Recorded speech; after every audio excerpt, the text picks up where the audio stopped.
light within my heart, light within my thoughts, light within my words. May one and all and everything, blessed and loved, ever be.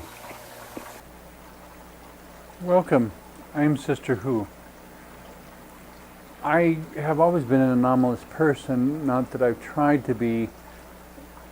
I guess mostly I decided not to hold it all in and to let my creativity out, and that if in spite of all my best efforts and best intentions and working very hard at it, I still find myself to be an anomaly, maybe I'm headed in the wrong direction, and I should simply make it the most beautiful and talented example of a person that I can be, instead of trying to be something I'm not for the sake of other people's expectations and categorization. The challenging thing in that, I guess, is that there are so many disparate pieces to weave together, all of which explains why when I was in college, one of the songs I worked on writing and finally crafted out, it's simply called I Am Who I Am. Teddy bears and building blocks, matchbox cars and fossil rocks, and dreams of what my life would be in time. Learning how to read and write, to ride my bike and fly a kite, and how much can be done with just a dime. Being told the world is black and white, and everything is either wrong or right. But what does all this mean? It's all a part of who I am, the paths I've walked, the place I stand, the feelings that stir within my heart. I won't consent to live a lie. I won't just go away and die. I'll smile and laugh and then reply. I am who I am. Never cry and be a man. Make all the money that you can, and never question why. Choose your friends most carefully, and make decisions prayerfully, and never tell a lie. So they say, but do not do. Who then shall I listen to? And what does all this mean? It's all a part of who I am, the paths I've walked, the place I stand, the feelings that stir within my heart. I won't consent to live a lie. I won't just go away and die. I'll smile and laugh and then reply. I am who I am. I've felt the ocean at my feet, and climbed the mountain's rocky peak, and taken time to gaze upon the stars. I've journeyed far across the sea, and held on to my dreams for me, and written songs to play on my guitar. Still I'm learning more, it seems, of how many ways there are to be. But what does all this mean? It's all a part of who I am, the paths I walk, the place I stand, the feelings that stir within my heart. I won't consent to live a lie. I won't just go away and die. I'll smile and laugh and then reply. I am who I am. I am who I am. I am who I am.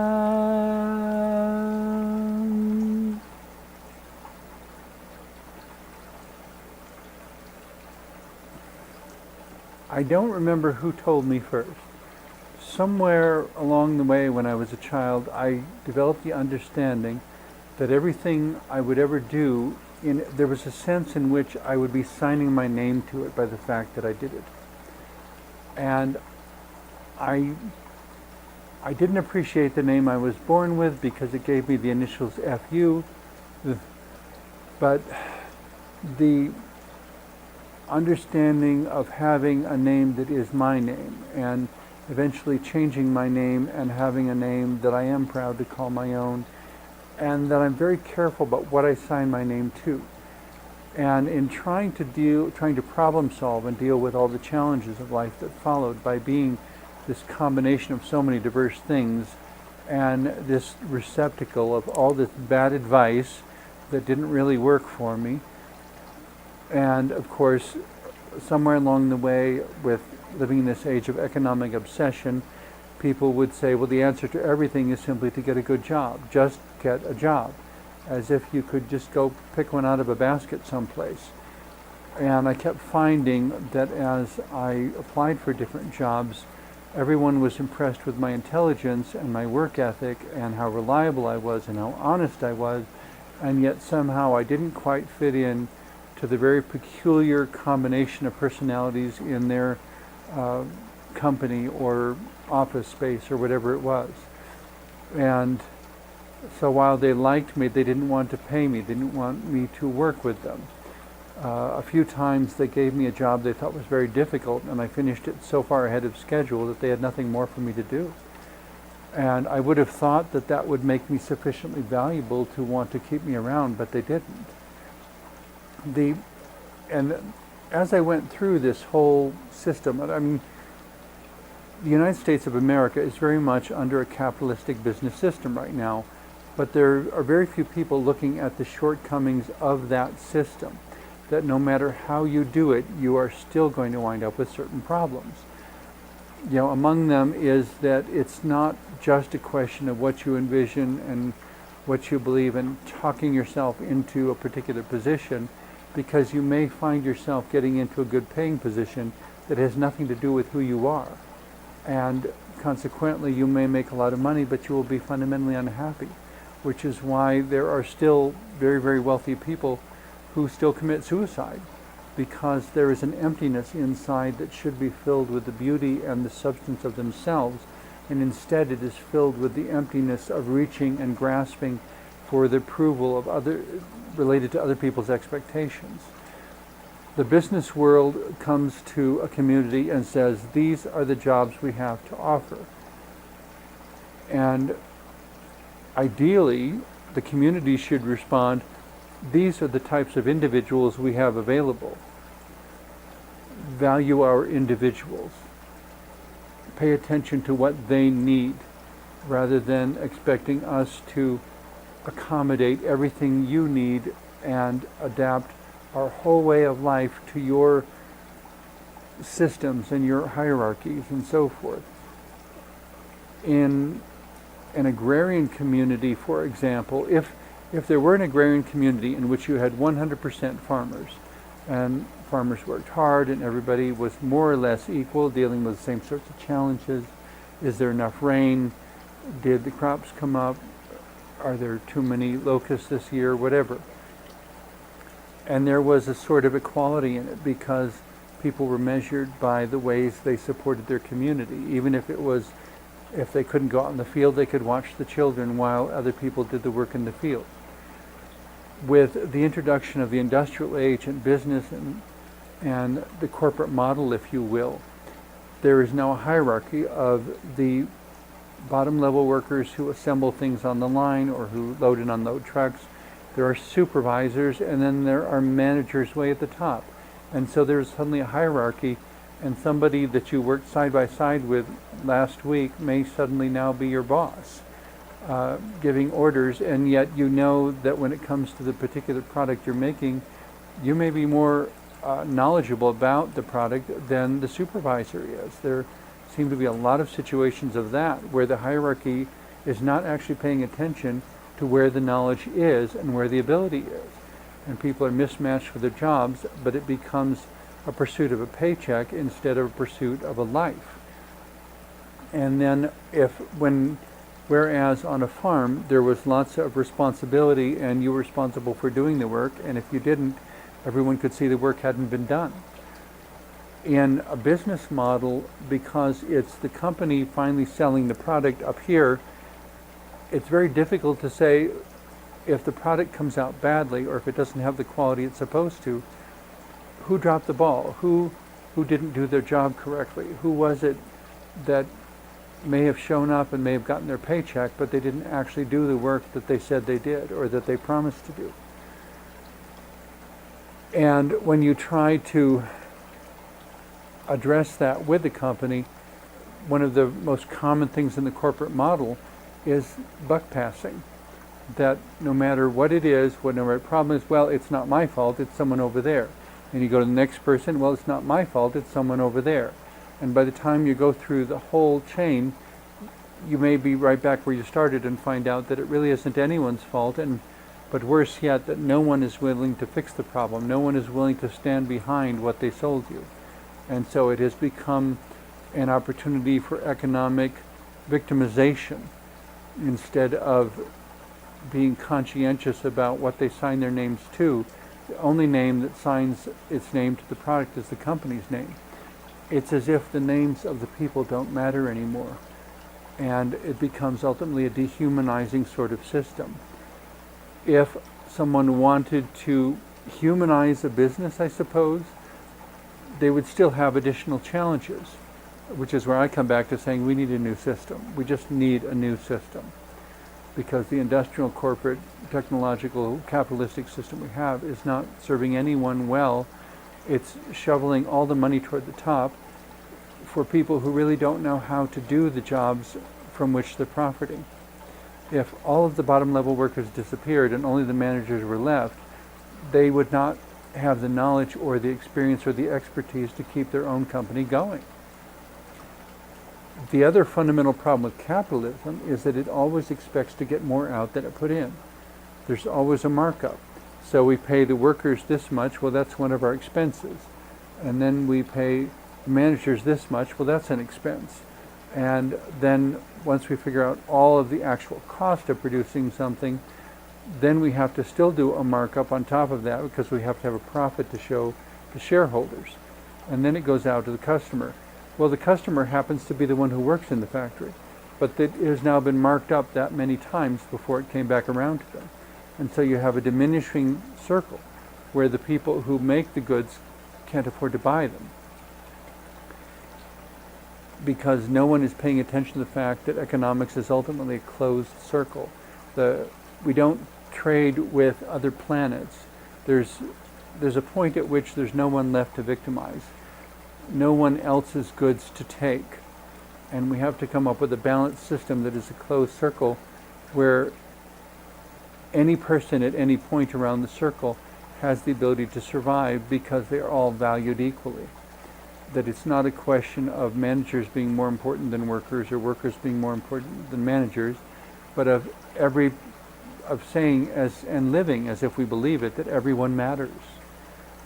That the person who does the basic production needs to be able to meet their needs, and the person who organizes all the information and manages the production needs to meet their needs. But it's all equal because we're all part of the same circle. It's not that anyone is more or less important than anyone else. As an individual, they would say to me, well, you just need to conform to what we want and ignore what you are. Well, at some point, I will run out of time because this body's not designed to be immortal. And I have met so many people over the years also who spend their entire adult lives doing something they hate just for the sake of a paycheck, just so they could stay alive in order to go back to work and serve the whole system that much longer. And they've never really done anything they wanted to do. They finally retire to do what they want to do finally on their retirement income. And the next year, well, one gentleman I know, 12 months after he retired, developed cancer and died within the following year. He had spent his entire adult life serving a company, only to find that he didn't have any life left to do his own living, to share what was uniquely in him that his job did not bring out. There is treasure within each person. And the more we get into a technological age where computers and robots are doing work for us, the more we have to create a system that does not depend upon people working all the time. I saw a very report just the other day, in fact, that was measuring how hard people work around the world, and came to find out that people in the United States actually do work harder than anywhere else in the world. That in terms of the length of the work week and the amount that they're paid and the quality of life that they enjoy. All of this points toward a new system, because we're these combinations of different things, and we don't want to create a world in which it's unfit to live. When I was in high school, I believe it was, high school or college, I think it was high school, one of my classes was doing a study of past cultures and of saying who really won, because all of them are gone. But the example that the teacher put forward was the contrast between the Athenians and the Spartans. The Spartans essentially oriented their entire society around the military, everyone learning how to fight and be a warrior and do battle and so forth, and because that was where all their priorities were, their houses and their architecture and their cities were very, very basic, very pragmatic, very utilitarian. There was nothing creative, there was no beauty, there was no music or dance or any of the fine arts. Athenians, on the other hand, excelled in architecture and philosophy and poetry and literature and music, and made life as well-rounded as possible. But it was fascinating to me in talking about them that for the Athenian, it was just as important to be expert in military strategy as it was to be expert in poetry. That they saw that as making the well-rounded person, or in before I completely overlook it, the well-rounded man, because one of the major shortcomings of Athenians, which makes no sense to me, how could you be that involved in music and art and literature and poetry and theater, and yet still view women as possessions rather than as persons in their own right? How could one be so artistic and so in touch with the things of the spirit, and yet be so blind to the contribution that women could make if they were simply respected as being legitimate persons? Not just for the work that they could provide, but for the very unique perspective that they brought to everything they did. And still do. The very unique perspective that having someone completely different there to say, well, but what about this? But what about that? I guess it even raises the question, would Athenians have been as creative as they were if it were not for the mothers teaching the little boys as they grew up? Not that women are always more creative than men, but there seems to be a sensitivity and a creativity that women have more often than in men. But again, I'm not trying to create a hierarchy. I'm trying to say a person is a person is a person. And I am ashamed of the Athenians for not valuing their women adequately, but I am proud of the Athenians for having integrated theater and art and architecture and poetry and music. And going back to this high school class presenting the two cultures, they basically said that if you try to find the Spartan architecture, there's nothing left but a few stones sitting in a field. But if you go look for the remnants of the Athenian culture, we still even now have the remnants of the Parthenon and other column structures that are considered absolute architectural wonders. What makes the whole thing, the irony, I guess, they always say when you point your finger at somebody else, you've got three more pointing back at you. In being so, certain people being so proud of our progress over time, that we don't live in columned open structures, we have plumbing and electricity and technology and computers and yada yada yada, and yet the Athenian structures have stood for 2,000 to 3,000 years. The Spartan ones have crumbled into nothing. When I was in high school taking a class in housing and interiors, we were specifically told that the way houses are built now, they're not expected to last more than 50 years. That before all of the wood and everything begins falling apart. That is not the way people built in the past. But that is what is expected by a capitalistic system that plans on replacing everything that is. What is actually called planned obsolescence, that we make more cars because this one is only designed to last this many years, and then you'll have to buy a new one. And it becomes a kind of slavery, an endless treadmill, instead of allowing humanity to move further and further in its understanding of beauty and of poetry and of art and literature and foreign languages and the possibilities of exploring outer space and eventually coming up with discoveries that would allow us to travel to other planets and hopefully learn from them rather than immediately seeking to conquer them. Boy, I hope we outgrow that notion before we ever get to another planet. I'm kind of afraid we won't, but I really hope we do. But the point, I guess, that I want to keep coming back to here is that there's individuals that have infinite potential and infinite diversity, or infinite diversity and infinite combination is the way Star Trek put it. That's where the real value of humanity lies, not in its business systems, not in its capitalism, not in its accumulation of wealth. It is the ways in which we learn to nurture each other and thereby to nurture ourselves and begin to move in a positive direction beyond anything of which capitalism or business or the corporate model could conceive. It's not about avoiding responsibility, it's about embracing it not as you're the one to blame, but embracing responsibility in the sense of because I am responsible, I can do. Because I can do, I can be responsible. Because I can be responsible for this step, maybe I can invent one even after that, and another one after that, and another one after that. Because I can be responsible, I have the ability to cause good things to happen.